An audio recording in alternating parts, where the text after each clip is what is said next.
Hola jóvenes, ¿cómo están?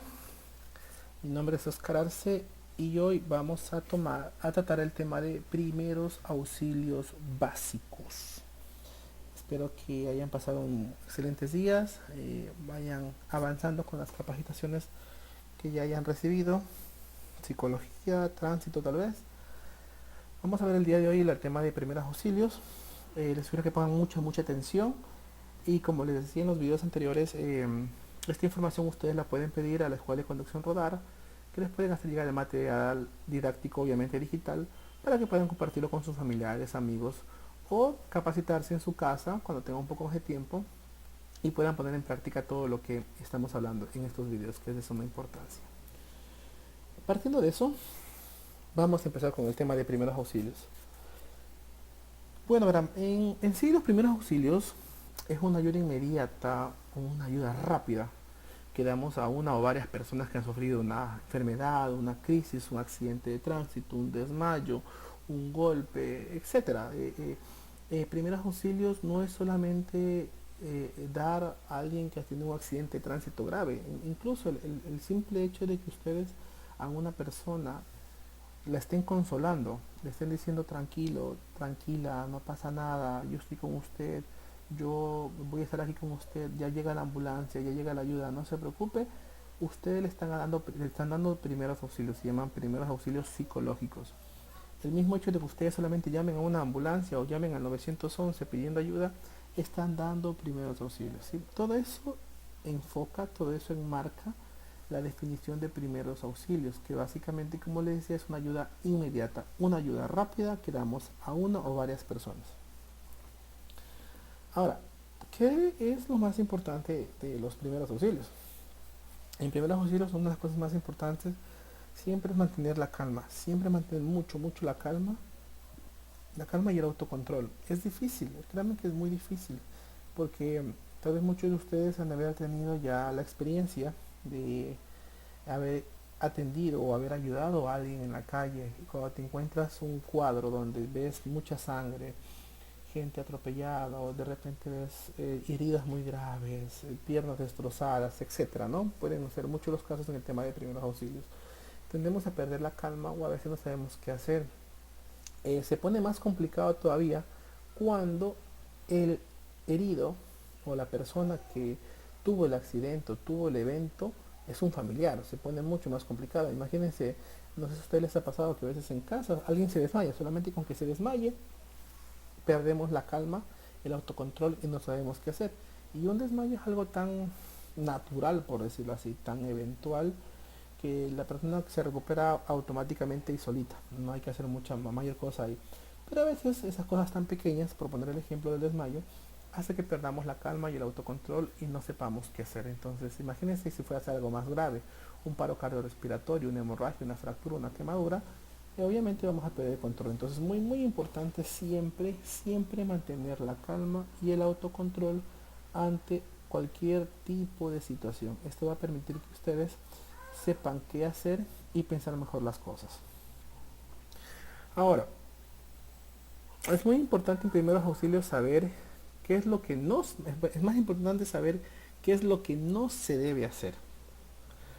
Puntos importantes. Primero, nunca permitan, jamás permitan, mejor dicho, que las víctimas vean sus heridas. A veces hay personas que están conscientes después de un accidente y de repente perdieron una pierna, tienen la pierna destrozada, tiene una herida muy grave. Entonces no permitan que la víctima o el herido vea sus heridas, porque esto conlleva que entre en un estado de shock emocional y pueda complicarse más su estado de salud, se altere la persona y no podamos controlarla. Jamás se efectúen comentarios dramáticos sobre las lesiones de los pacientes. A veces sucede que el herido tuvo un accidente y digamos que perdió la pierna, tiene la pierna amputada, tiene la pierna destrozada, por poner el ejemplo, y él no logra verse la herida, no logra verse la gravedad de las lesiones y a veces nosotros llegamos de curiosos muchas veces al escenario y efectuamos comentarios como, disculpen la expresión, por Dios, mira cómo está la pierna destrozada, Dios mío, o usamos ciertas frases o palabras vulgares, no quiero decirlo porque esto es una sala de estudio, mira cómo está hecho pedazos esa pierna, mira cómo se ha destrozado, mira cómo se ha arrancado la pierna. Entonces, nosotros hacemos obviamente ese comentario no malintencionado, pero si el paciente está consciente y al escucharnos eso, vamos a hacer que entre en un estado de shock psicológico y por ende vamos a complicar el estado de salud de la persona. Entonces, importante, muy importante, alumnos, no hacer comentarios dramáticos o hacer comentarios innecesarios sobre las lesiones de las personas. Tampoco nunca intenten incorporar a la víctima, jamás. Sobre todo si son personas de accidentes de tránsito, si son personas que han sido atropelladas, personas que se han impactado en vehículos, personas que se han caído de más de 6 metros de altura y bueno, y estén conscientes, jamás intenten incorporarlas. ¿Por qué? Porque son personas que en este tipo de accidentes normalmente suelen tener lesiones muy graves o importantes a nivel de columna vertebral, ya sea lumbar, dorsal o a nivel cervical, que es en el cuello, o fracturas de bases de cráneo, fracturas de qué sé yo. Entonces son lesiones que nosotros no podemos verlas a simple vista y al momento de que nosotros tratamos de incorporar a la víctima, podemos hacer más daño, podemos causar más lesión, más daño de lo que ya está hecho. Y en vez de ayudarla, lo que estamos haciendo es perjudicar a la persona. Entonces acuérdense, personas que han tenido accidentes de tránsito, personas que um, se han caído de más de 3 metros, 6 metros de altura, etcétera, no tratar de incorporarlas porque esto genera más lesiones en las víctimas, ¿sí? No movilizar para componer su postura, también es importante esto, a veces, sobre todo en fracturas, ¿no? A veces hay fracturas expuestas, que quiere decir que se ve el hueso sobresale de la piel, y a veces hay ciertos normativos dentro de primeros auxilios que te dice que las fracturas tienes que ubicar el hueso. Normalmente esto se hace en fracturas cerradas, que quiere decir que son fracturas donde no se ve el hueso, tienes que tratar de reubicar la postura. Sin embargo, en la actualidad ya no se aplica esto, porque aunque sean fracturas cerradas, al momento que nosotros hacemos maniobras para ubicar el hueso en su posición normal, si no sabemos un poquito de anatomía humana, de fisiología, el momento que tratamos de ubicar el hueso, si es una fractura cerrada, podemos ir rompiendo, podemos ir haciendo más lesión. Entonces lo que se recomienda es dejar la fractura como está y tratar de inmovilizarla con periódicos, cartones, no sé, algo de madera, la fractura en la posición que está, no tratar de incorporarla, dejarla como está. Si es una fractura expuesta, mucho peor, o sea, hay gente que el hueso está afuera, no tratar de meter el hueso ni ubicar la fractura a su posición normal, porque estamos haciendo más daño, vamos a terminar haciendo lesiones más graves. Entonces, igual movilizar la fractura como está hasta que llegue ayuda especializada o hasta que llegue una ambulancia o pueda ser llevado a un centro médico. Y por último, no darle a beber líquidos o alcohol. Eso también es muy importante. Obviamente cuando los pacientes entran en una crisis o entran en una situación, eh, por decirlo así, de una emergencia, se desmayan, tienen un shock emocional, etcétera, tendemos a darle a beber o a oler cosas fuertes como alcohol, bebidas así. Nunca hagan eso, aunque no lo creen, eso lo está afectando el sistema neurológico. Hay gente que dice, no, pero cuando está desmayado le ponemos alcohol en la nariz, hacemos oler y se levantan. Sí, pero acuérdense que la forma como se levantan estas pacientes, se levantan de una manera muy brusca, se levantan de una manera muy alterada. Entonces, este tipo de sustancias lo que hacen es a la larga producirle un daño neurológico. Hay personas que incluso sin ser epilépticos y después de haber eh, inhalado algún tipo de sustancia fuerte, cuando tuvieron algún tipo de desmayo, tienden a sufrir ataques epilépticos. Entonces, mucho cuidado con esto. Cuando una persona se desmaya, no tienen que hacer nada de eso, solamente pueden recostarla, aflojar las prendas como son cinturón, algo que apriete en el cuerpo, levantarle un poquito las piernas para que la sangre que está en las piernas comience a bajar y empiece a irrigar y a oxigenar los órganos importantes, sobre todo lo que es el cerebro. En cuestión de unos minutos el paciente se va a recuperar, se va a levantar por su cuenta propia, no se preocupen de eso. Igual ya vamos a ver más adelantito el tema de signos vitales para que ustedes puedan evaluar signos vitales en una persona y determinar si está bien, si está mal, si está vivo, si está muerto o si ha tenido un paro cardiorrespiratorio. También es muy importante dentro del tema de primeros auxilios el tema de la bioseguridad, que básicamente son métodos y equipos y procedimientos para evitar la transmisión de enfermedades o infecciones. Esto es importante, sobre todo ustedes que son conductores, se supone que es una, dentro de la normativa y dentro de la ley de tránsito está que todo conductor debe poseer un botiquín. Pero nuestra cultura es tan, ay, ¿cómo podría ser la palabra políticamente correcta? Es tan inculta, no sé si esa es la palabra, o somos nosotros tan descuidados, tal vez por ponerlo así, de que en el carro tenemos un botiquín que es una cajita no mayor a unos 10 centímetros de lado y lado, donde tenemos un frasquito pequeño de alcohol, un algodón, una curita, una gasa y tal vez un esparadrapo. Y para de contar. Y lo peor de todo, que es un botiquín totalmente caducado, que lo compraron en la época de la chispa y nunca se preocuparon de actualizarlo, de ver si las cosas se caducaron o no. Cuando tenemos un accidente, tenemos una eventualidad, vamos a buscar el botiquín y de entrada esas cosas ya no valen. Entonces es muy importante, jóvenes, muy importante que siempre tengan un botiquín en su carro a la mano. No, a veces no porque lo vayan a necesitar específicamente ustedes, sino que a veces en la calle encontramos una emergencia, un percance y sacamos el botiquín y podemos ayudar. Un botiquín, dentro del botiquín nunca tiene que faltarles por lo menos más que alcohol, suero fisiológico para limpiar heridas, o sablón, que es un líquido amarillo para limpiar heridas, vendas, gasas, esparadrapos, apósitos. Los apósitos son unas cositas para, básicamente para dar el tema de hemorragias, eh, mascarillas, como pueden ver en la fotografía, mascarillas, guantes. Yo siempre digo que lo más importante en un botiquín es que nunca falten guantes, jamás. Los guantes es como su primera arma de defensa ante cualquier percance, porque si ustedes se encuentran con un accidente de tránsito donde hay varios heridos y todos están sangrando y ustedes quieren ayudar, aunque sea a sacarlos de los carros, a sacarlos del bus, quieren ayudarlos a movilizarlos a una parte más segura, siempre tienen que estar protegidos.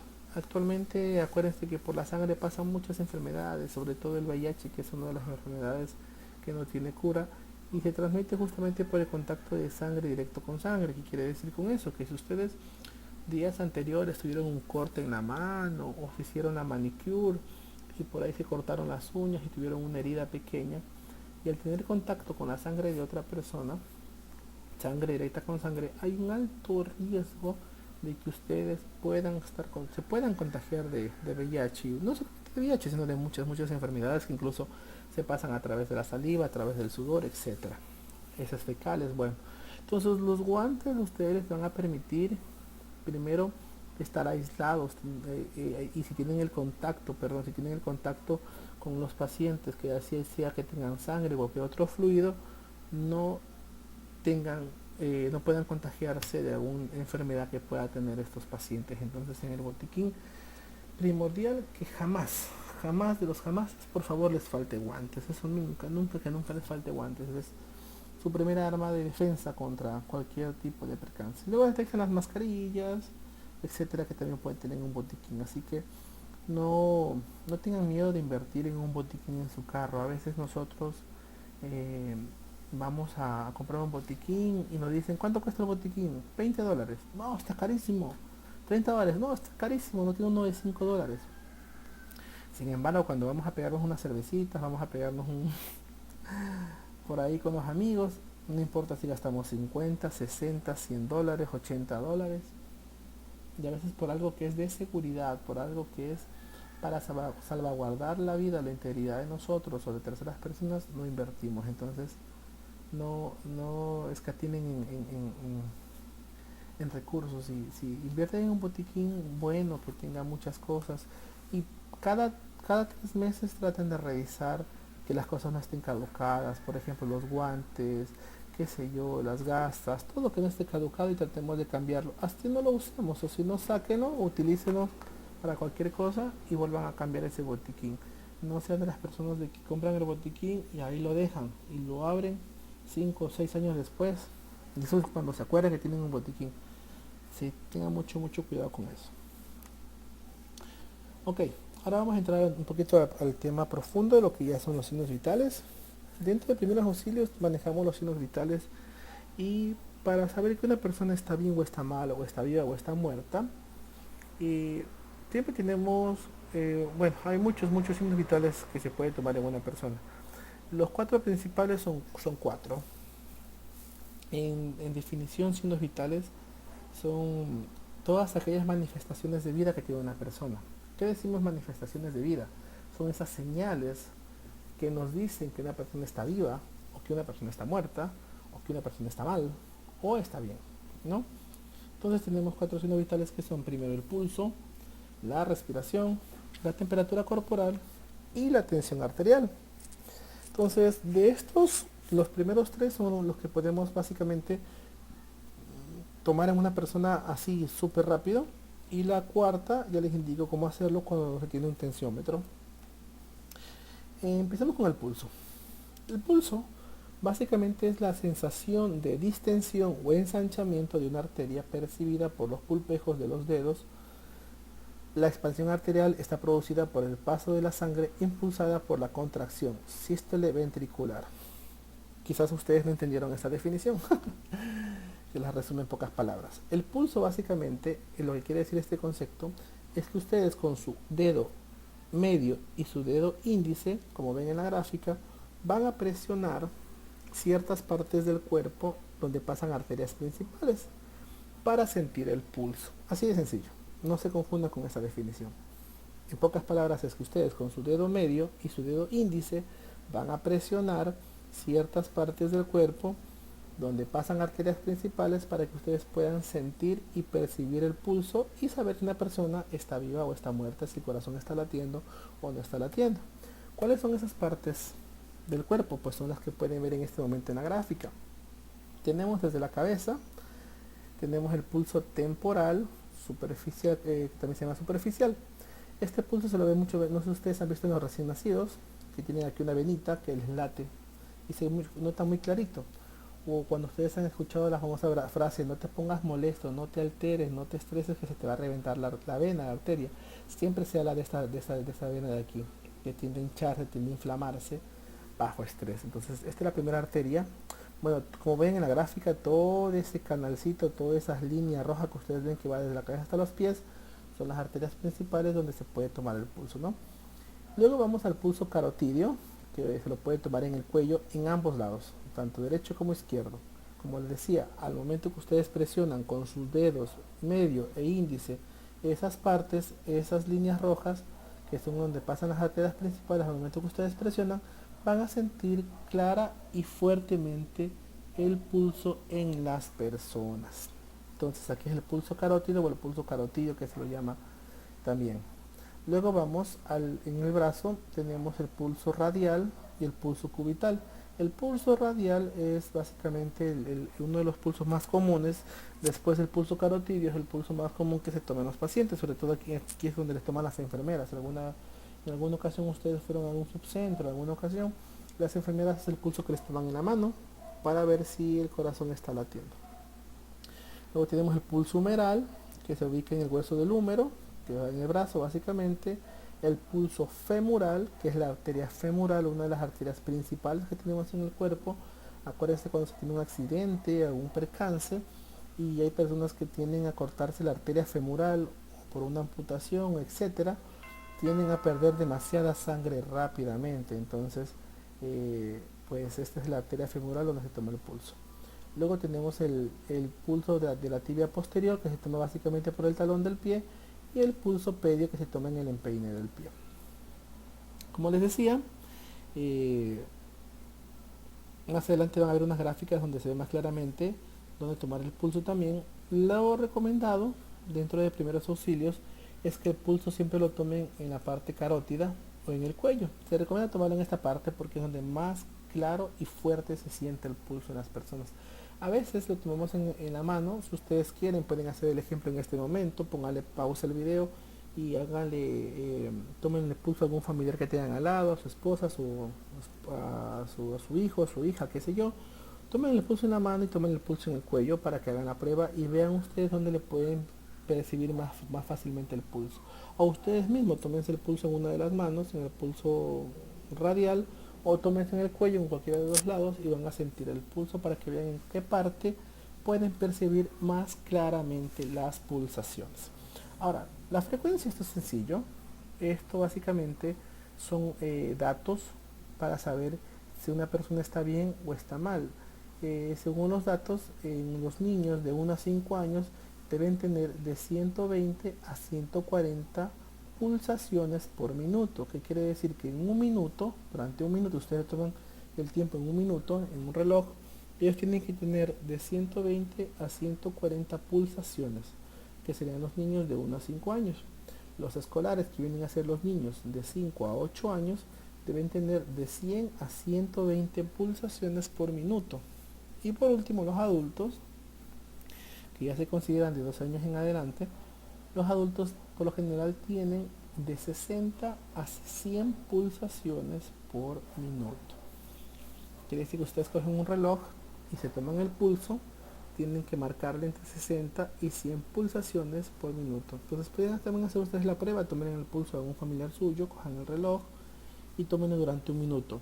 Lo que se recomienda incluso es que ustedes tomen el pulso los primeros 15 segundos. ¿Qué quiere decir?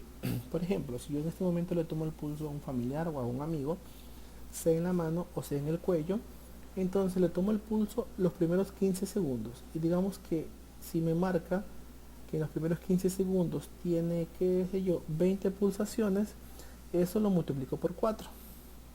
Me da un total de 80. Entonces quiere decir que esa persona tiene 80 pulsaciones por minuto. Y si ustedes ven la gráfica donde dice adultos, aquí dice que tiene que tener entre 60 a 100. Y como el 80 está dentro del rango de 60 a 100, quiere decir que está bien con el pulso.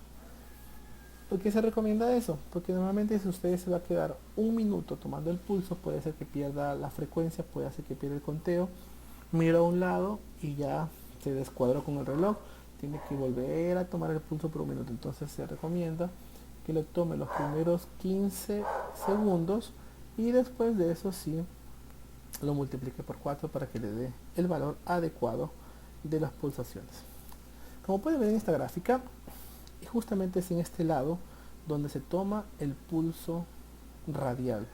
¿Sí? Como pueden ver, se lo toma con los deditos, el dedo índice y el dedo medio, y esa es la parte específica donde se le toma el pulso a las personas, ¿sí? En el pulso radial. Y ven, igual, le toman durante 15 segundos para ver que el pulso esté bien. Y en el cuello va a ser lo mismo, así que no se preocupen de eso. Pero como yo siempre digo, en el caso de un accidente, en el caso de un percance, lo importante es saber que tenga pulso. No importa si tiene 40 pulsaciones, si tiene 100 pulsaciones, si tiene 80 pulsaciones. Con que el paciente sintamos que tiene pulso, sintamos que el corazón está latiendo, eso significa que la persona está viva, que es lo importante, ¿no? La respiración, en cambio, es el intercambio de gases, oxígeno y CO2 entre el medio ambiente y nuestro organismo. ¿Por qué decimos que, que es a través de la inspiración y la expiración? ¿Qué decimos? ¿Por qué decimos que es el intercambio de gases? Porque en la respiración no solamente estamos nosotros respirando oxígeno, también respiramos otros tipos de gases. Si ustedes están junto a una persona que fuma mucho, ¿qué están inhalando? Un tóxico, un tipo de gas. Si están cruzando cerca de una persona que está quemando basura, está quemando alguna cosa, están inhalando ese tipo de tóxico. Entonces, la respiración no solamente es respirar oxígeno, también es respirar algunos tipos de gases. ¿Cuál es la frecuencia respiratoria? Lo mismo. En adultos, los adultos tienen que tener entre 12 a 20 respiraciones por minuto, los niños entre 20 a 25 respiraciones por minuto y los lactantes de 30 a 40 respiraciones por minuto. Como les decía, igual, lo pueden tomar los primeros 15 segundos de respiración. Como ustedes se percatan de que una persona está respirando, tienen que ver cuántas veces el tórax o el pecho sube o baja. ¿Sí? Si el tórax, por ejemplo, en los primeros 15 segundos sube unas 5 veces, esto multiplico por 4 y me da un total de 20. Entonces quiere decir que la respiración está bien en los adultos. lo mismo pueden hacer en los niños y lo mismo pueden hacer en los lactantes. Pero como les decía, en un caso de emergencia, una situación de emergencia, lo importante es saber que la persona está respirando. Ahora, eh, buscar la respiración en los pacientes es muy fácil, pero también hay que hacer una técnica que les voy a indicar a continuación, que es muy diferente al tema del pulso. ¿Cómo verificamos o cómo valoramos que una persona eh, está respirando? Básicamente lo hacemos con esta técnica. Estas son siglas de voz, cama, mes, que significa, bueno, el voz significa veo, oigo y siento. Veo, oigo y siento. El cama significa cabeza atrás, mentón arriba. Y el mes significa miro, escucho y siento. Miro, escucho y siento. Es lo mismo básicamente, ¿no? Son siglas que se utilizan en primeros auxilios. Entonces, ¿qué van a hacer ustedes? Como ven en la gráfica, para sentir la respiración en un paciente, lo primero que tienen que hacer es no levantar la cabeza, sino simplemente sujetar la cabeza con su mano, la frente en este caso, y con la otra van a abrir el mentón, van a abrir la boca. Tienen que revisar que dentro de la boca del paciente no haya ningún tipo de objeto, algún tipo de comida. De repente hay gente que usa placas dentales y cuando quedan boca arriba la placa se les cae. Tienen que retirar cualquier objeto que ustedes vean dentro de la boca del paciente, tienen que retirarle introduciendo los deditos y sacárselos para que pueda respirar mejor. De repente se atragantó con un pedazo de pollo, un pedazo de carne y ustedes logran ver el objeto, traten de retirárselo para que pueda respirar mejor. Una vez que ustedes han verificado de que no tiene ningún tipo de objeto en la boca, lo que van a hacer, como pueden ver en la gráfica derecha, lo que van a hacer es acercar su oreja lo más cerca de la boca y nariz del paciente, como pueden ver en la gráfica, ¿no? Acercan su oreja lo más cerca de la boca y nariz del paciente para que para escuchar y sentir la respiración. Verán, la oreja es tan sensible, pero tan sensible que puede percibir la más leve brisa, el más leve zumbido puede percibir. No sé si a ustedes les ha pasado que cuando están durmiendo sienten que hay un mosquito que ronda por su oreja, que está cerquita, pero al final el mosquito está bastante lejos, pero ustedes lo sienten cerca de su oreja y no es así. O sea, la oreja es muy muy sensible que puede percibir la más leve brisa. Y al mismo tiempo que están ustedes percibiendo, están escuchando, están sintiendo la respiración, observan si el tórax, como ven en la gráfica, observan si el tórax se mueve, si el abdomen se mueve, si el tórax se mueve hacia arriba o hacia abajo. Entonces estamos escuchando, estamos sintiendo y estamos mirando, en este caso el tórax, y de esa manera estamos valorando la respiración, estamos viendo si una persona está respirando, si está viva o está muerta. Como pueden ver acá en este examen, en estas gráficas ya reales, si ven, en la gráfica izquierda sujetamos la cabeza, abrimos el mentón, buscamos que no haya objetos y en la gráfica derecha acercamos la oreja, escuchamos, sentimos la respiración y observamos si el tórax se mueve hacia arriba o hacia abajo. Luego pasamos al tema de la temperatura. Básicamente la temperatura es uno de los signos vitales que creo que todos hemos tomado en alguna ocasión, incluso solamente con la mano, sintiendo el grado de calor. La temperatura en definición es el grado de calor corporal que tiene el cuerpo. Y esto se lo puede tomar solamente con un aparato, en este caso con un termómetro. Los lugares donde se puede tomar la temperatura siempre va a ser en la boca, en la axila, en la ingle. Ojo, está prohibido el tomar la temperatura rectal, eso hace años que ya se abolió. Muchas veces les tomaban a muchas personas la temperatura en la parte rectal, a los niñitos recién nacidos, a los ancianitos muchas veces ya no se toma eso. Tengan mucho cuidado, sobre todo si ustedes van a un subcentro, a alguna parte y les quieran tomar la temperatura rectal, eso ya está abolido, no está permitido porque se considera una violación a la integridad física de la persona. Entonces eso no está permitido, así que tengan mucho cuidado con eso. Los valores normales de la temperatura que ustedes deben tomar está entre 36.5 y 37.5 grados centígrados. En la actualidad hay muchos termómetros digitales, sobre todo, que son económicos, que usted le pone a la persona y automáticamente toma la temperatura, y cuando ya toma la temperatura estos termómetros tienen un sonidito como una alerta que te indican que ya están los valores. Entonces cuando ustedes le toman la temperatura a una persona, sobre todo por ejemplo en la parte axilar, tienen que restarle menos 0.5 grados. Quiere decir que si una persona en la parte axilar le da, qué sé yo, 36.9, 36.9, o digamos que le dé 37.5 grados centígrados en la parte axilar, ustedes le descuentan 0.5, quiere decir que tiene 37 grados. O tiene, por ejemplo, 37.2, le descuentan 5, que quiere decir que tiene 36.7.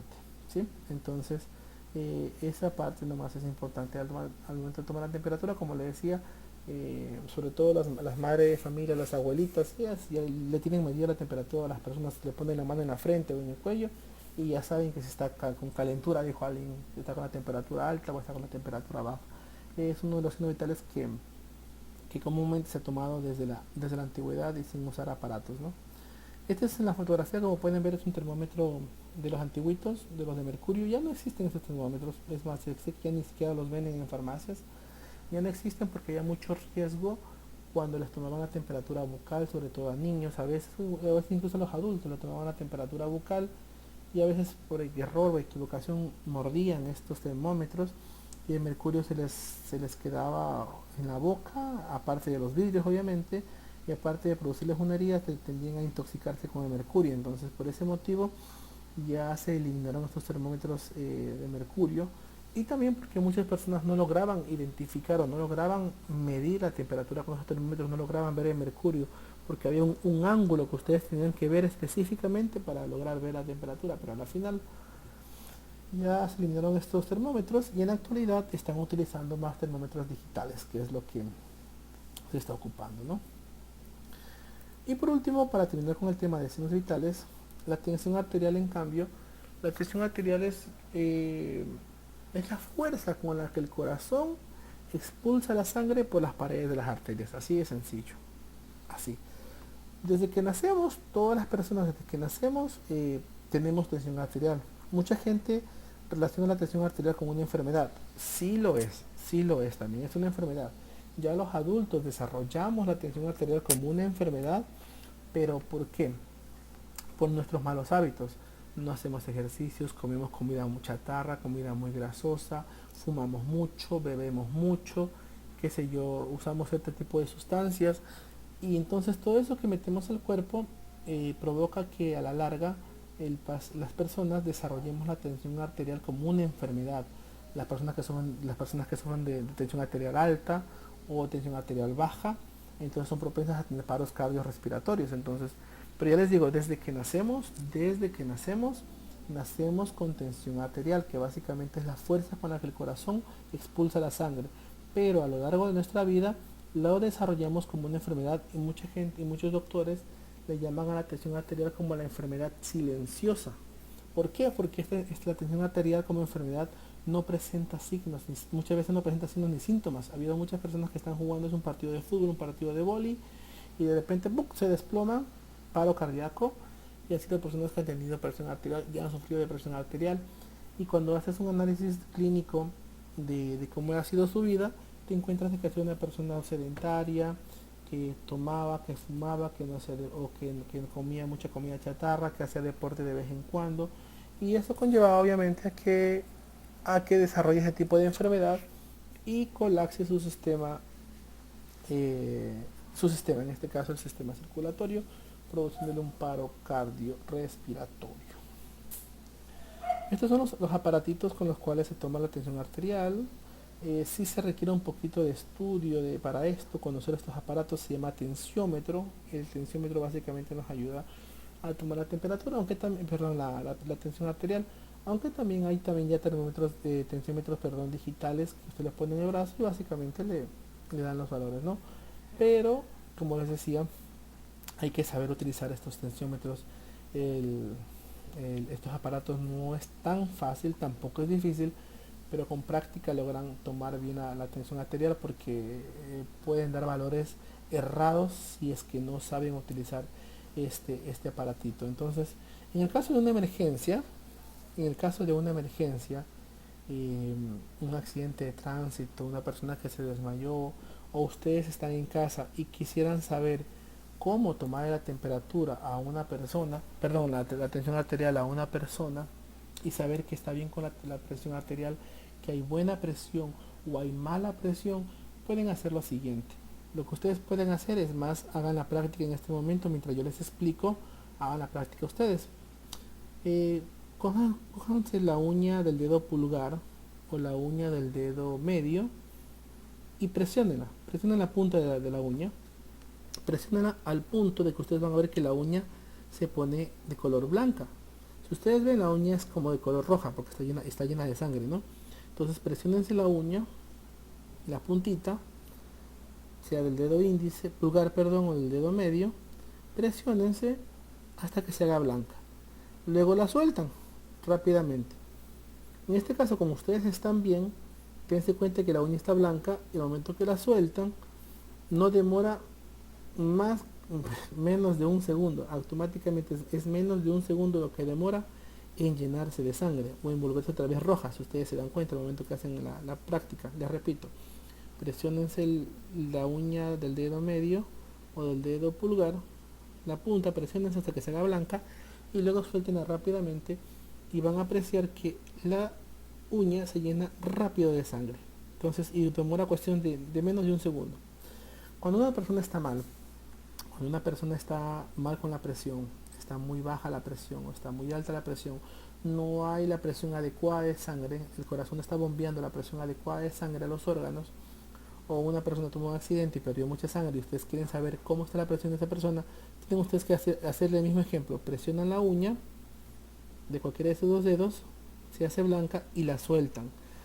Si la, si la uña demora en llenarse más de 2 segundos, o sea, pasan 2 segundos y la uña no se ha vuelto roja o ha demorado en llenarse la sangre de la uña más de 2 segundos, eso quiere decir que la presión arterial de la persona está muy baja, está mal la presión y tiene que ser atendido rápidamente por un especialista, por un médico, por atención médica urgente.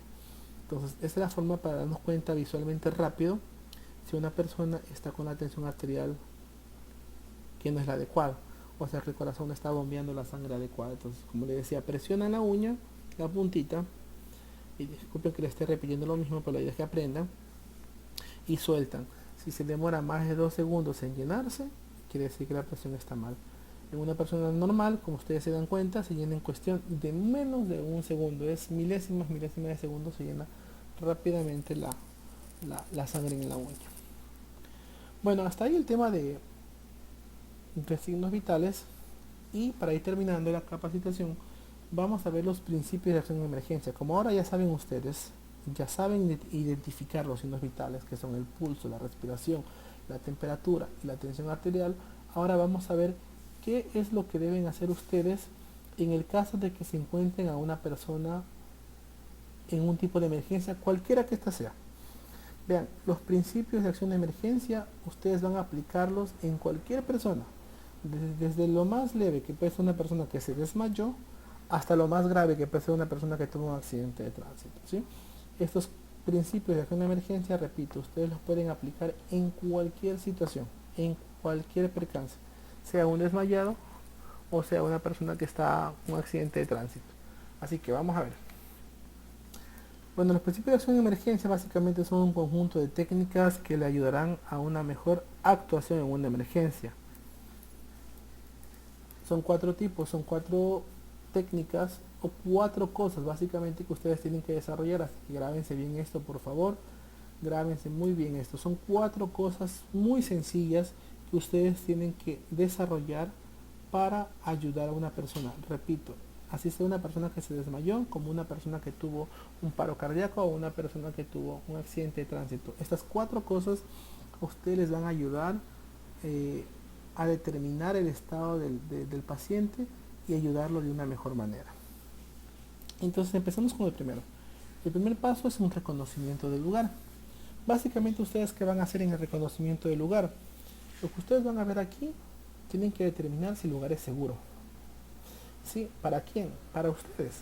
Supongamos que ustedes escuchan que su vecina o vecino pega un grito al lado de su casa. Cuando ustedes salen a ver, ven que la persona está en el piso y junto a la persona hay unos cables eléctricos.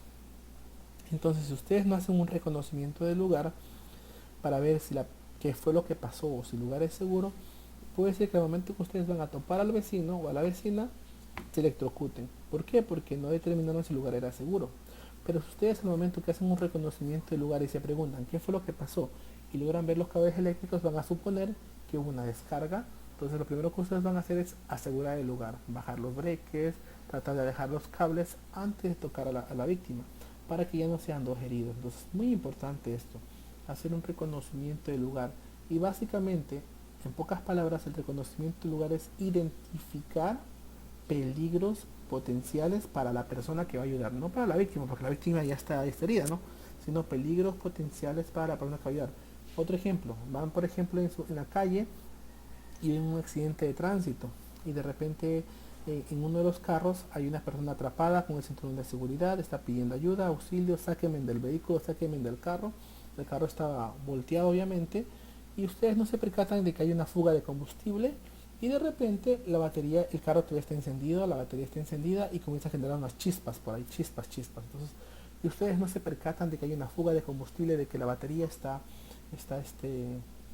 el carro está encendido y está generando chispas. A la larga, mientras ustedes están sacando a la víctima del carro, puede ser que esa chispa llegue a tocar el combustible y se genere un incendio o una explosión del vehículo. Entonces, muy importante eso. Entonces, ver esos peligros, ver qué lugar sea seguro. Si ustedes ven eso, pues lo primero que tienen que hacer es sacar un extintor y tratar de apagar el fuego que hay en el vehículo, verificar que no haya fuga de combustible y de ahí sí tratar de ayudar a la víctima. ¿Sí? Muy importante eso, repito. Primer paso, reconocimiento del lugar, reconocer peligros. Ver cuántas personas están lesionadas, si hay uno o dos heridos, y ver si entre los espectadores o entre los curiosos haya gente que pueda ayudar. De repente hay médicos, hayan personal de bomberos, Cruz Roja, etcétera, que puedan ayudarles a atender la emergencia. Entonces, hasta ahí el reconocimiento del lugar. El segundo paso, en cambio, es básicamente ver signos vitales, que fue lo que ya vimos hace poquito. ¿Y qué hacemos ahí? En el reconocimiento primario de la víctima, vemos signos vitales. ¿Qué es lo que vamos a hacer? Evaluar el estado de conciencia de la persona a través de un ABC. Primero, vemos el estado de conciencia de la persona. Siempre traten de golpear sus hombros, no muevan a la víctima, dijo alguien, no la sacudan, sino solamente golpeen sus hombros, haciendo frases como por ejemplo, señor, se encuentra bien, señor, me escucha, señor, ¿cuál es su nombre? Señor, qué sé yo, o sea, llamar su atención a través del estado de conciencia. Si la persona reacciona, habla, está consciente, ustedes siempre tienen que identificarse y pedir permiso. Señor, ¿sabe qué? Mi nombre es Oscar Arce, mi nombre es José Peralta, mi nombre es Carlos Rueda, qué sé yo, ¿no? Eh, Le quiero ayudar, hacer primeros auxilios, permítame. O sea, siempre pídanle permiso porque ustedes se imaginan qué pasaría si la persona de repente fue asaltada, le robaron y por robarle la golpearon, le dieron golpes en la cabeza, qué sé yo, la dejaron inconsciente. El momento que ustedes la están ayudando, la están tocando, él recobra la conciencia, puede pensar que la siguen agrediendo, entonces va a reaccionar mal. Entonces es importante siempre de que ustedes se identifiquen cuando una persona está consciente y le digan qué es lo que van a hacer. ¿Sí? Si la persona no reacciona, si la persona está inconsciente y no reacciona, entonces consideramos de que nos ha dado el permiso. O sea, pues obviamente toca ayudarla, no vamos a decirle, voy a esperar a que se despierte para ayudarla, no. Consideramos de que nos ha dado el permiso y empezamos a ayudar.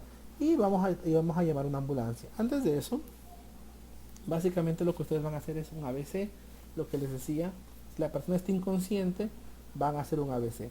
Si la persona está consciente, si la persona reacciona, obviamente que no van a verle signos vitales porque se supone que está viva.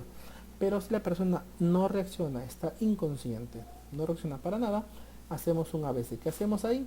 Abrimos vías aéreas, buscamos la respiración y controlamos la circulación. O sea, controlamos el pulso. Básicamente signos vitales que son lo que ya vieron anteriormente y que ya saben cómo hacerlo. Entonces, ¿cómo abrimos las vías aéreas? Como les indicaba al inicio, sujetan la cabeza, abren la mandíbula, ven que no hayan objetos en la boca y retiramos los efectos que hayan, ¿no es cierto? Entonces abrimos las vías aéreas para que haya mejor circulación de oxígeno. Luego B, buscamos la respiración. Acuérdense cómo buscábamos la respiración, como lo hablamos anteriormente. Miramos, escuchamos y sentimos. ¿Qué hacemos? Acercamos nuestra oreja, como ven en la gráfica, lo más cerca de la boca, nariz del paciente y observamos el tórax se mueve, ¿no? Si sube o si baja. Entonces estamos buscando la respiración. Y por último C, controlamos la circulación. En pocas palabras, verificamos el pulso, verificamos si el paciente tiene pulso, si está vivo o está muerto. Entonces, ¿cómo buscamos el pulso? Como les decía, puede ser radial, como pueden ver en la primera imagen, pulso radial, pulso humeral, como ven en la siguiente imagen, o el pulso carótido, que es tomado en el cuello. Como yo les decía, siempre se recomienda tomar el pulso carótido, que es en el cuello, en cualquiera de los dos lados, porque es donde más fuerte se siente el pulso en las personas, más fuerte, mucho más fuerte se va a sentir en esas partes. Entonces, mucho ojo con esto. Entonces, si la persona tiene pulso y tiene respiración, quiere decir que está vivo. Entonces, ¿qué hacemos ahí? Llamamos a una ambulancia para que la persona pueda ser atendida. Ahora, ¿qué pasa si la persona no tiene respiración y no tiene pulso? Pues consideramos, no podemos decir que la persona está muerta. Si una persona no tiene respiración y no tiene pulso, se sospecha que la persona ha sufrido un paro cardiorrespiratorio. Entonces vamos a ver un videito para que ustedes vean qué hacer en caso de un paro cardiorrespiratorio. Entonces, como les decía, si la persona tiene pulso, tiene respiración, y vemos que la persona está inconsciente, pero tiene pulso y tiene respiración, quiere decir que está viva, llamamos al 911. O sea, activamos el servicio de emergencias médicas, llamamos al 911, que es para llamar a una ambulancia, que puede ser Cruz Roja, clínicas privadas, cuerpo de bomberos, Policía Nacional, etcétera. A la institución que ustedes en este momento requieran, pues llaman al 911. Algo muy importante que ustedes tienen que tener en cuenta cuando llamen al 911, por favor. Siempre tienen que dar esta información, siempre. Esta es la información que el 911 ustedes les va a pedir, pero siempre tienen que dar ustedes esta información. Lugar del accidente, tipo del accidente, cuántos heridos hay, la ayuda que le están prestando, el número que están llamando y, muy importante, el nombre de ustedes. Si ustedes dan estos datos al 911, les envían la ambulancia rápido, les envían la ambulancia de una. No sé si a ustedes les ha pasado o han tenido la experiencia de que han tenido que llamar al 911 y dicen es que me hacen muchas preguntas, pero son todas las que están aquí. Todas estas preguntas las hace el 911, pero es para cerciorarse, para confirmar y reconfirmar de que la emergencia es real. Porque hay mucha gente que llama para hacer llamadas falsas. Entonces el 911 te hace esas preguntas para confirmar y reconfirmar de que la emergencia es real. Pero si ustedes al momento de llamar dicen estos datos, pues automáticamente el 911 les va a mandar la ambulancia. Les pongo un ejemplo. Supongamos que en este momento yo llamo al 911. Voy a poner un ejemplo, ¿no? Y en vez de dejar que ellos me pregunten a mí los datos, yo se los doy enseguida. Por ejemplo, tengo un accidente justamente en la escuela de conducción rodar, ¿no? Llamo al 911 y te va a decir ECO 911 cuál es la emergencia. Entonces yo, al momento que me contestan, lo primero que voy a decir es mi nombre. Buenos días, buenas tardes, buenas noches. Mi nombre es Oscar Arce, repito, mi nombre es Oscar Arce. Llamo porque hay un accidente de tránsito, llamo porque hay una persona que la acaban de atropellar, llamo porque hay una persona que la acaban de disparar, etcétera, dependiendo del tipo de accidente que sea, ¿no? Llamo porque hay un accidente de tránsito, hay 2 heridos, andaban en moto, hay 3 heridos, hay 4 heridos, hay 5 heridos, dependiendo del número que haya, ¿no? Eh, la ayuda que se está prestando, yo estoy aquí en el punto, la dirección del accidente es algo muy importante, ¿no? Muy importante la dirección del accidente. La dirección del accidente es aquí en las calles Ayacucho, entre Ayacucho y Pichincha. Dar una referencia, frente a la escuela de conducción rodar, frente a Chesco Pizzería, ¿sí? Hay tantos heridos, yo estoy ayudando a las personas, están inconscientes, mi número es el que estoy llamando. Por favor, envíen una ambulancia. Entonces, miren, automáticamente me ha tomado cuestión de segundos decir lo que pasaba, di mi nombre, di el lugar del accidente, di el tipo de accidente, dije cuántos heridos habían, la ayuda que yo le estaba prestando y por último dije mi número. Entonces, automáticamente iban a mandar a la ambulancia porque están certificados de que la emergencia es real. Entonces, y hasta que llegue la ambulancia, que esperemos no sea mucho tiempo, hasta que llegue la ambulancia, ustedes van a hacer un reconocimiento secundario a la víctima hasta que llegue la ambulancia. ¿Qué van a hacer ustedes? Van a examinar a la víctima desde la cabeza hasta los pies.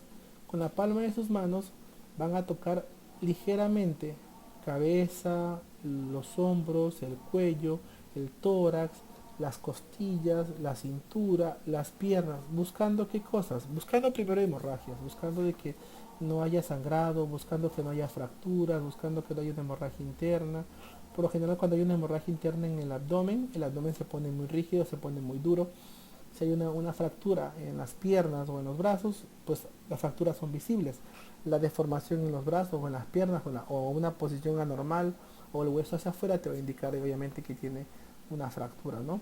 Revisando a la persona, tocándola. Entonces cuando venga la ambulancia, ustedes ya les pueden decir, miren, le he revisado y tiene una fractura en la pierna izquierda, tiene una fractura en la pierna derecha, tiene una hemorragia en tal parte, que eso ayuda bastante a los paramédicos a tener una noción de lo que pasó y no perder el tiempo haciendo otra revisión. Entonces, si ustedes desean, pueden hacer este reconocimiento secundario de la víctima revisándola con la palma de sus manos, todo el cuerpo, ¿no? Y por último, si la persona de repente reacciona, si la persona ya reacciona después que le hemos estado tocando, la persona reacciona, es importante que ustedes, repito, se identifiquen y le hagan una entrevista. Tranquilo señor, tranquila señora, no se preocupe, ya llamamos a la ambulancia, está llegando la ambulancia. Cuénteme, ¿cuál es su nombre? ¿Qué edad tiene? ¿Sabe qué fue lo que le pasó? ¿Dónde le duele? Entonces ya es fácil que una persona te diga, me duele la pierna, me duele la espalda, me duele el brazo, me duele la cabeza. Entonces ustedes ya sospechan de que lesión pueda tener por ahí. Es más fácil atender a una persona que está consciente que a una persona que está inconsciente. Entonces, muy importante eso. Entonces, chicos, hasta ahí lo que es el tema de los pasos de acción de emergencia. Son 4 pasos que tienen que hacerlo, como les dije. Estos pasos los hacen, obviamente, si la persona está consciente, hacen estos pasos para hacer un resumen rápidamente. Acuérdense, el primer paso, reconocimiento del lugar. Básicamente ahí vemos los que son peligros. Segundo paso es el reconocimiento primario de la víctima. Ahí van a tomar ustedes signos vitales, pulso, respiración, para saber si la persona está viva o está muerta, o si tiene un paro cardíaco o no. Tercer paso, llamar a una ambulancia. Y cuarto paso, hacer un reconocimiento secundario de la víctima. Entonces acuérdense, esto lo hacemos si la persona está consciente. Ahora, ¿qué pasa si al momento de hacer ustedes el segundo paso, que es el reconocimiento primario de la víctima? ¿Qué pasa si al hacer ustedes este reconocimiento, el segundo paso, toman signos vitales y la persona no está respirando y no tiene pulso? Pues sencillo, sospechamos que tiene un paro cardíaco. ¿Qué hacemos ahí? Pues en este momento les comparto un video para que vean claramente qué hacer en caso de una persona que tiene un paro cardíaco, sea un adulto o sea un niño. Mucho ojo con esto, por favor.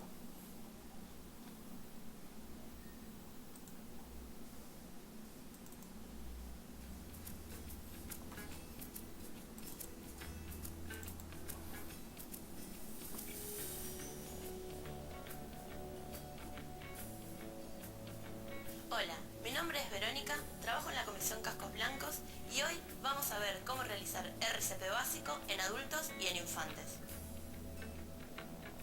La reanimación cardiopulmonar es una técnica para salvar una vida cuando la persona dejó de respirar y su corazón ha dejado de latir. ¿Cuándo puede suceder? Después de una descarga eléctrica, un ataque cardíaco, un ahogamiento o en cualquier situación en donde se detenga la actividad del corazón. La RCP puede incluir respiración boca a boca y compresiones cardíacas. La respiración boca a boca suministra aire a los pulmones de la persona. Las compresiones cardíacas procuran restablecer la función del corazón. El objetivo es restablecer la función respiratoria y las palpitaciones de forma natural, o bien mantener estas funciones hasta que llegue la ambulancia o la ayuda calificada. Es muy importante empezar cuanto antes la técnica de reanimación cardiopulmonar, ya que la víctima tiene muy pocos minutos antes de comenzar con un daño cerebral. Las técnicas de RCP varían ligeramente dependiendo de la edad del paciente o de su tamaño. Actualmente, las técnicas más novedosas hacen hincapié en las compresiones torácicas por encima de la respiración boca a boca. El protocolo de RCP sería 1. Asegurarse de que la víctima no respire. 2. Activar el sistema de emergencias, llamar a la ambulancia. Y 3. Comenzar con las maniobras de reanimación cardiopulmonar. Tenés siempre a mano los números de emergencia de tu localidad. Ahora vamos a ver cómo se realiza la técnica de reanimación cardiopulmonar. Es importante tener en cuenta que esta técnica se practica sobre muñecos y no sobre personas. Es muy importante asegurarnos, antes de acercarnos a la víctima, que no haya ningún riesgo para nosotros en la escena. Para evaluar el estado de conciencia, nos acercamos hacia el oído de la víctima y le hablamos. ¿Me escuchás? ¿Me escuchás? Luego, controlamos los signos vitales.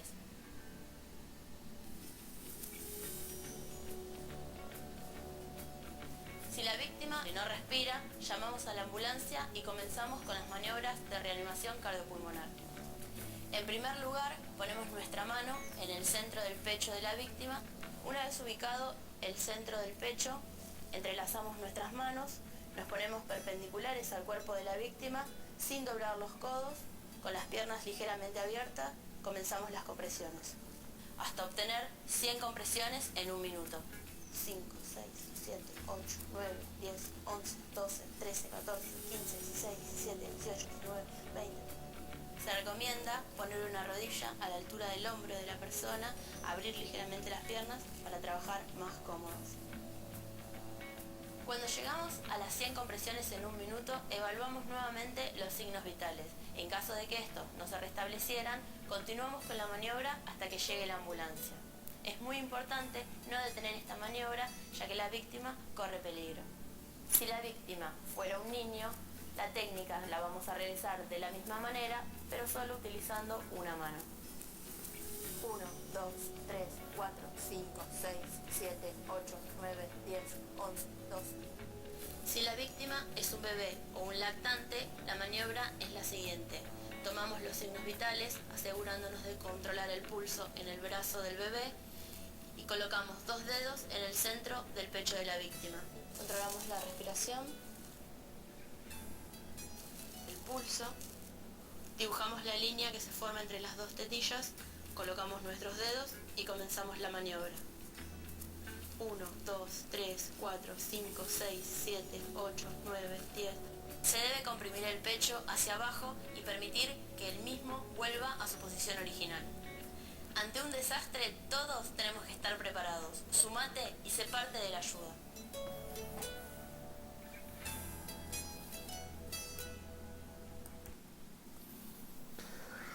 Pues como pudieron ver en el video, es bastante explicativo qué hacer en caso de una persona que no respira o una persona que no tiene pulso y que se considera que tiene un paro cardiorrespiratorio. Eso básicamente, jóvenes, es el tema de primeros auxilios. Espero que toda la información que hemos visto el día de hoy, en estos casi 45 minutos, les sea de mucha ayuda, de mucho valor. Como les dije, pueden pedir esta información a la Escuela de Conducción Rodar para que les puedan facilitar una copia en digital y puedan ustedes revisar esto en su casa, compartirlo con su familia. No se olviden que también ustedes pueden buscar mucha información valiosa a través del internet para que puedan capacitarse no solamente en el tema de primeros auxilios, sino también en el tema de la conducción. Entonces, nuevamente recordarles de que lo que hemos visto estos días en la capacitación virtual, y nada, tomar en consideración mucho los puntos que hemos topado en estas clases y de esta manera poder hacer una sociedad de conductores más segura. Muchas gracias por su atención, espero verlos en una próxima ocasión, que tengan un buen día, hasta pronto.